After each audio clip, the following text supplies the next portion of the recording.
We have it number two, Instagram. Alright, look, I have a lot of time, so I'm not going to do a full video. It'll be about like maybe 6 minutes long. My pockets. I don't have any excuses for my horrible ass kicking that I'm about to do. Alright, you know what?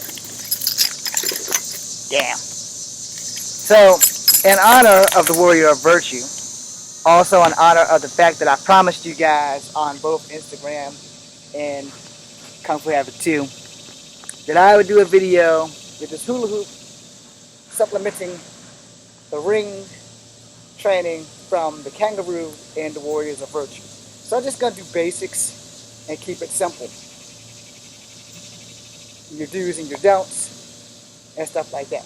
Alright? So your job tonight, your homework, is to go watch The Warriors of Virtue. It's a movie about 5 kangaroos loosely based on a Chinese story of the 5 dragons that came from the heavens to save a village from some warlord or whatever. The story's been changed so many times it's hard to say which one's actually accurate. So anyway, we're going to do a few moves with this hula hoop that I modified. It was bigger than this. And if it doesn't rain tonight, or by weekend's end, if I'm lucky, that's why I put that or and if in this conversation, because last night I was supposed to do this, it started raining. A couple of nights before that I was going to do this, it started raining. It very well may rain right now, so I'm in a shady spot.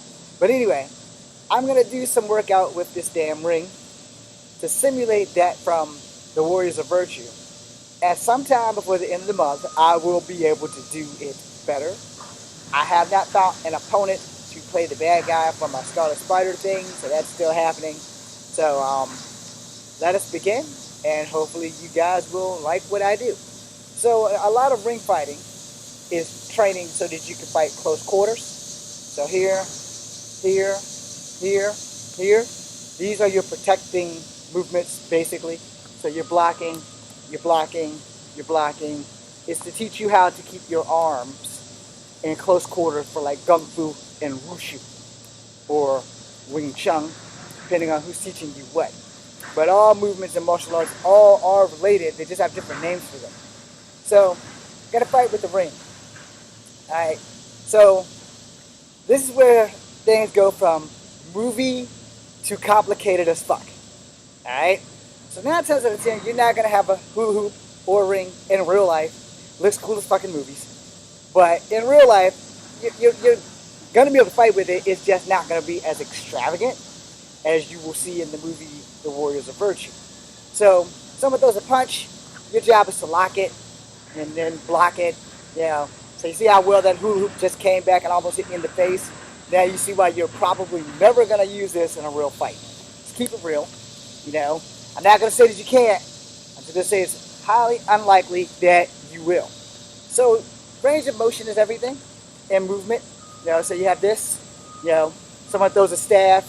It's not a chakram, so it doesn't have the blade in the middle or the handles or the chakram that's like shaped like an X. So yes, there is a chakram, like the Xena thing, but they're giant and there's a handle and there's blades on them. You guys played Dynasty Warriors, come on. Those are real weapons in Dynasty Warriors. You know, probably exaggerated the use, but in movies, weapons are exaggerated too, so that's something a lot of people don't understand. In certain movies, when people are doing certain shit, with the bow staff, you can't really exaggerate that, but everything else kind of gets exaggerated because there are some things that if you whirl something behind your back that's like sharp, there's a good chance that you may cut something on your back or your back. So just keep the shit real. So basic block, boom, boom. Basic block, boom, boom. Someone throws a kick. If you catch their leg in there, you know, you can pull them up, and manipulate it, all that. I'm not going to be doing that. Alright, because in real life, I'm just going to like, that's it. I'm not going to be doing all of this, and all that, because that's going to happen. You know, this shit's going to come back in your face. As you notice, I'm using an open hand technique, which is more or less crane or snake. So, a lot of people are trained this way to keep short range strikes. It also improves your reflexes when this damn thing comes back at you.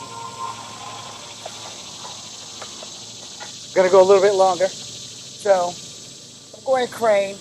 see how my arms are like completely out of the crane position? This is the crane position. This is the position my arm's in. So here, here, here, there, there, boom, Now I just turned crane into Wing Chun. I don't know if you guys actually noticed, but I just went from crane here into Wing Chun, but I didn't lose the hold this time. Which is another reason why you don't want to do that in a fight. If you lose your weapon and you go against somebody who's actually an ace, that's been trained in the art of using this ring, you're going to have problems. Yeah, that looked cool, right?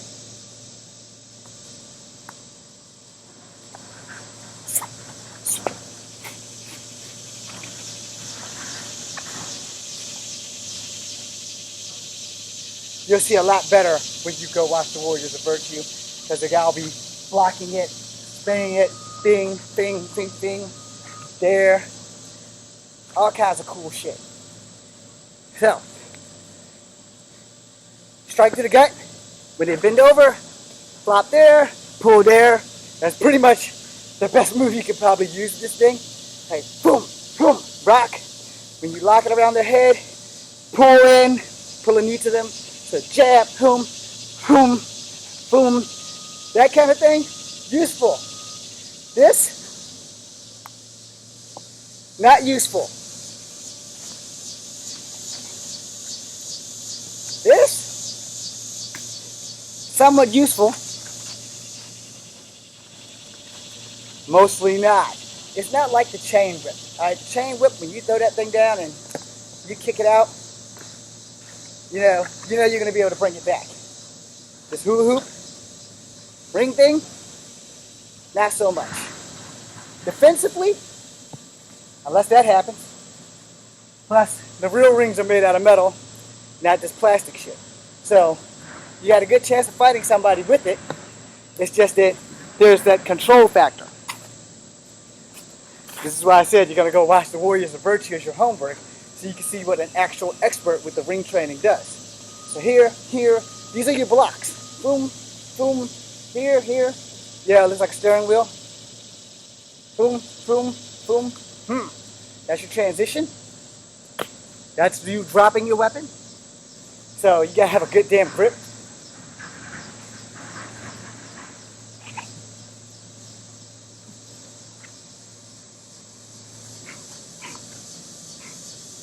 As you see, it's on this shoulder. So, flop, boom, catches someone here, pull them, elbow. So let's go with what you actually can use versus the showing off, all right? So, ring training, the rings, not the brass ones that go around your arms, that's a lot easier than this crap that I'm doing right now. It is not so much as crap, it's just that I suck at it. That's why, most people say that when they suck at something, they call it crap just because they suck at it. So, if taught by the right person, not me, the ring training is very effective if you're an adapt person. Because I adapt very quickly in battle. I don't have a choice. I'm a small guy. And adaptation is part of your fighting skills. If you don't know how to adapt in a fight, go ahead and give up fighting. I'm not saying that to be a dick. I'm just saying, hey, if you don't know how to adapt, you're going to be in deep shit. Let me put it in your direction or your language. If you don't know how to transition during combat, especially if you guys do BJJ, so you guys know you have to transition a lot, versus if you're doing judo or jiu-jitsu or any other standing up martial art, you're constantly adapting. But for BJJ, adapting is the key to winning a BJJ match, where when you're fighting, you're adapting on the fly. With BJJ, if you're calm, you can adapt slowly or you can adapt fast. It just depends on who your partner is. But for the most part, when you're fighting with inanimated objects, things like this, you need to know exactly what you can do to use something like this in actual combat. So, again, in actual combat, these things are made out of steel or brass or something. There's some form of metal. This is a plastic hula hoop. It can still be used to simulate it, but it won't have the same effectiveness as if When you get hit here in the gut with this super plastic hula hoop, you're gonna feel the stinging, but you're not gonna feel it like you would feel it when someone jabs that bitch into you when it's a metal one. Now, when it's a metal one, your automatic reflexes are gonna kick in. For those who don't know how to protect, like exhaling when they get hit, they're gonna bend over. When they bend over, you're gonna hook it around their neck and you're going to pull them down. Now, if you are a brutal fighter, i.e., sometimes you have to be, you would bring your knee to them. Now, for karate, yes, I'm going to give you a small difference. For karate, it would be the knee furthest away because you're going to bring the power. Your primary target would be the forehead or the bridge of the nose. You don't want to crush their nose because you don't want to kill anybody. But, you've caught them, you jabbed them in the stomach, so that's it. You wrapped it around their head, you're pulling it forward. So that's what this move is. Boom, boom, boom. So, in case you didn't know, hit to the gut, wrap to the head, pull, and when you're pulling, for karate, boom! The knee that's furthest away from your opponent for power, which generally would provide an instant knockout if that person has not got a forehead made out of stone. Now, for Kung Fu, same motion, boom, boom, boom. This knee is closer. So, the small difference between karate and Kung Fu are really, really, really small, and only to an untrained eye will you never notice it. Alright, so Kung Fu is more about directness. It's not so much about power as it is about precision and directness, where karate tends to be more about power and a faster knockout versus precise strike. I hope that made sense. Anybody who's a martial artist can probably correct me on that, and that's cool. As a martial artist myself, to each their own. But I would have done the Kung Fu way, boom, boom, boom, mostly because this hip doesn't work like it used to, and this leg was closer, and I want to hurry up and end the fight by getting the guy the hell off me. And you can be powerful with Kung Fu as well, even if it's precise, because my precise strike was the one to the gut, so that I could get the head, pull down, and then bring the knee. Pretty much once I wounded the gut, I pretty much have the fight under my control now. So, jab to the gut, wrap it around, pull to the knee, it's pretty much a done deal that this person is done. But if I want to hurt them severely, boom, boom, boom, that's how that's going to work. Because karate, for those who are taught properly, karate is more of a power base. It doesn't mean about like your size and your strength, but it's more about your move that generates power. Taekwondo is kind of the same way. And here's the thing. So I'm going to piss off some martial artists, and I'm going to end the video for Instagram, but I'm going to keep going on Kung Fu Africa number 2. So Instagram, if you're here, you can go to Kung Fu Africa number 2 in about like an hour or two, and it'll be posted. So with karate, your power game is everything. So if you don't have a lot of physical strength, your momentum will build your power. So if you're striking, boom, and boom, you drag that thing in there, you've done the hard work when you pull and you drag at the same time. With Kung Fu, you've done the hard work with your first initial strike, because your first initial strike to the solar plexus, or the gut, or the testicles, will bring the person down to the level that you need them. You got the lock in, wham! It's right there already. So it's a precise strike. It's the same exact strike. It's just this one was quicker and it was easier versus this one, which was more powerful. So it added the torque.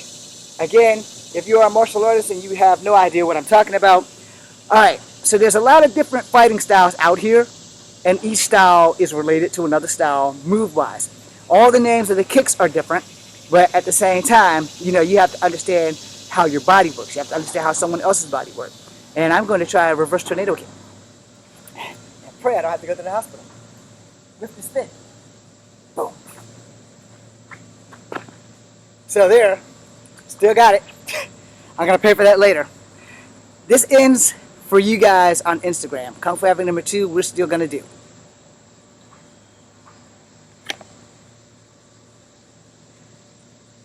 Okay, I'll fix that when I get into the house. There's that reverse tornado kick.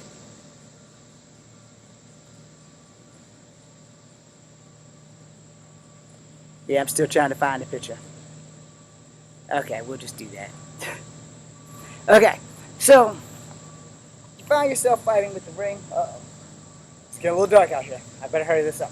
So you find yourself fighting with the ring, So block, block, strike, lock, and pull. So when you're locking and pulling, that knee, kung fu. Boom, boom, boom. That knee, karate. Alright? So, let me start a second video. Because it looks like it's about to rain. And I don't want to be out here all day.